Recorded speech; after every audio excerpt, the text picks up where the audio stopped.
oinsolako fasiaren autolusaketa. Hanka bat bestearen gainean gurutzatuta dugula eseriko gara.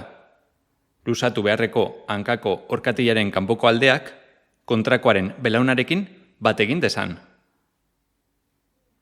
Esku batek orpoa finkatzen du, eta bestearekin behatzak belaunerantz eramango ditugu.